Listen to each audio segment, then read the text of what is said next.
ऐसे आप मानते हो पूरा पूरा डेस्टिनी में कि कुछ ना कुछ लिखा होता है? सबका लिखा होता है, बस ये है कि लिखी बहुत चीज़ें होती है, आप रास्ता कौन सा चुन रहे हो। ये फॉर एग्जाम्पल कि ये रास्ता दिल्ली तक जाएगा, वो रास्ता बॉम्बे जाएगा, ये रास्ता इंदौर जाएगा, डेस्टिनेशंस पक्के हैं, रास्ता क्या चुनोगे बता दो। बट बंदा पहुंचेगा जरूर अपनी डेस्टिनी तक। हाँ नहीं, मतलब वही डेस्टिनी तक। अब आप, मैं कथा कर रही हूँ तो मेरी कथा की जो डेस्टिनी भगवान ने बनाई होगी मैं वहाँ पहुँच जाऊँगी क्योंकि मैंने वो रास्ता चुना है। लेकिन अब अगर मान लो मैंने सिंगिंग की डेस्टिनी चुन ली तो उसकी जो डेस्टिनी लिखी होगी वो वहाँ पहुँचा देंगे।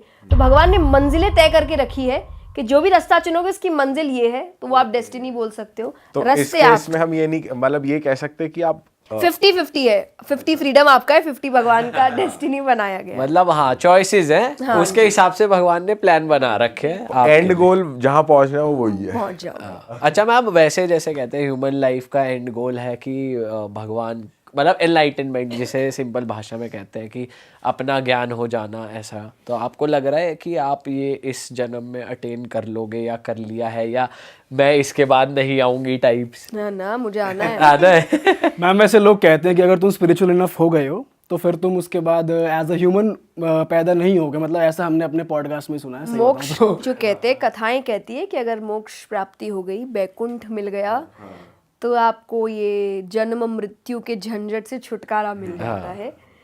बट मुझे पता नहीं कि वो कौन कर पाता है, क्योंकि उसका एक है ना कि आप पक्का नहीं बोल सकते कि मैंने इतने इतने पुण्य कर लिए तो मुझे तो बैकुंठ मिल गया। नहीं पता।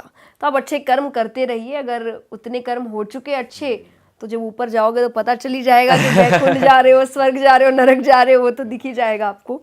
तो पर मैं वो सोच के नहीं करती कि मुझे है कि मुझे इस ज़िंदगी को बहुत अच्छे से जीना है, ताकि या तो अगली ज़िंदगी नहीं मिले तो बहुत अच्छा, और मिले तो अच्छी मिले।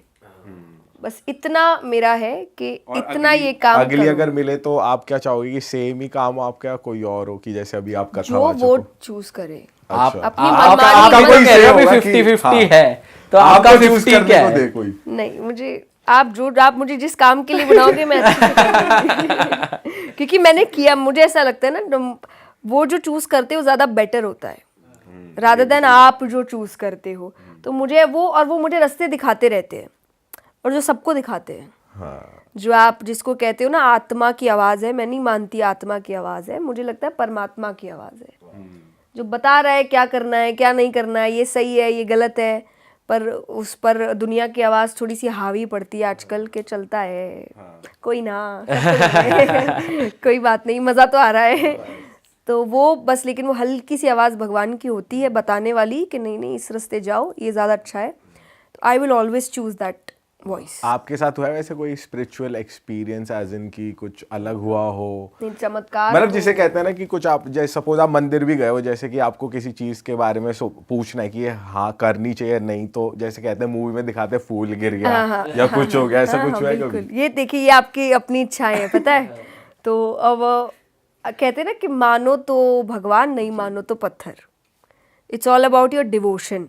तो लेकिन वही है कि जब आप मानते हो ना, वो कुछ ना कुछ ऐसी हरकतें करते हैं जो आपको फील कराती है कि वो आसपास है। तो मैं उनको चमत्कार नहीं कहती, मैं उनको कहती हूँ कि अब उनको समझ आ गया कि इसका डिवोशन अच्छा है, तो थोड़ा बता देता हूँ कि मैं आसपास ही हूँ, चिंता मत कर। तो बहुत कुछ चमत्कार देखिए मेरे साथ नहीं बता दो, हुआ है। एक बता दो कोई हाँ, बढ़िया तो सा। एक है, और ये थोड़ा सा टाइम बाद हुआ था, जब मुझे लगा था कि मैं बहुत जुड़ाव मेरा भगवान से हो चुका है।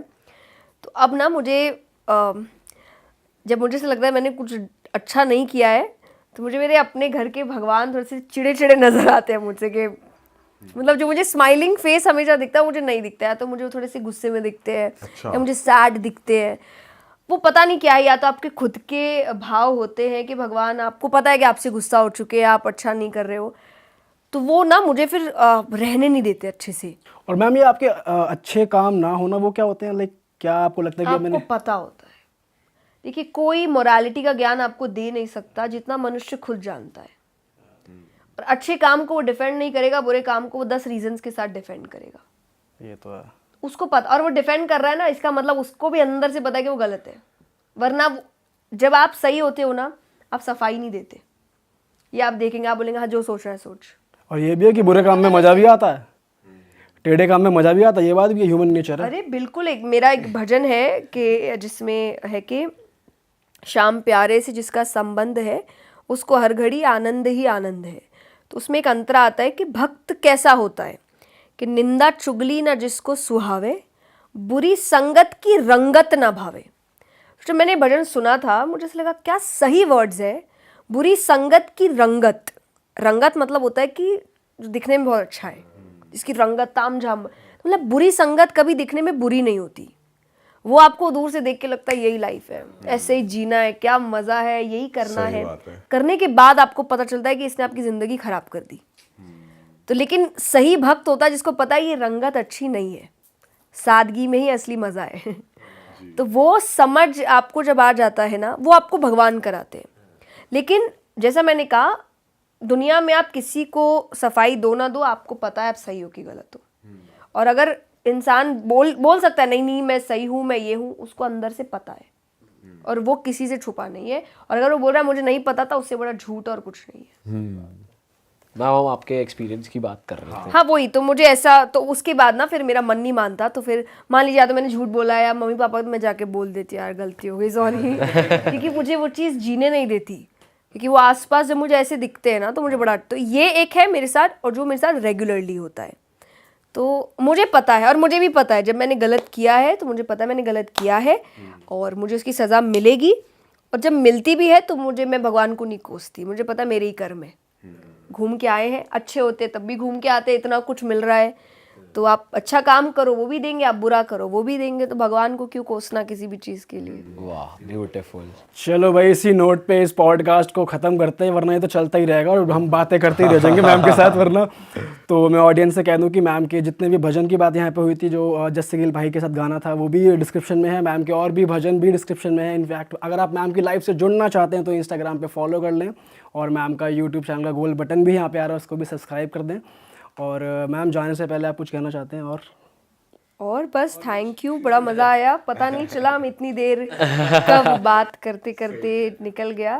So thank you so much बुलाने के लिए, इतने अच्छे क्वेश्चंस पूछने के लिए। एंड आई होप आप लोग ये काम आगे करते रहे, लोगों को स्पिरिचुअलिटी से जोड़ते रहे। जैसे आपने कहा बड़े टाइम बाद एक स्पिरिचुअल पॉडकास्ट है, तो इतना टाइम ना ले। सही बात है, सही बात। ताकि क्योंकि मुझे ऐसा लगता है जब कोई यूथ बैठकर ये बात करता है तो ज़्यादा यूथ कनेक्ट होता है, रादर देन कोई ऐसा जो उनको लग रहा है नहीं नहीं ये तो बहुत बड़े हैं मुझसे, तो शायद मेरी बात नहीं समझेंगे। पर आपके एज के हम सब जो जिस एज से है, जब हम ये बात कह रहे हैं कि हाँ हमको ये यूज़फुल हुआ है, तो लोगों तक ज़्यादा पहुंचती है और यूथ ज़्यादा कनेक्ट होता है, जो हम करने की कोशिश कर रहे हैं, जिसमें आप सब हेल्प कर रहे हैं। So thank you. अरे वाह, आपने ये वीडियो यहाँ तक देख ली भाई, तुमने हमारी मेहनत सफल कर दिया। तुम ही लोग हो असली रियल हिट।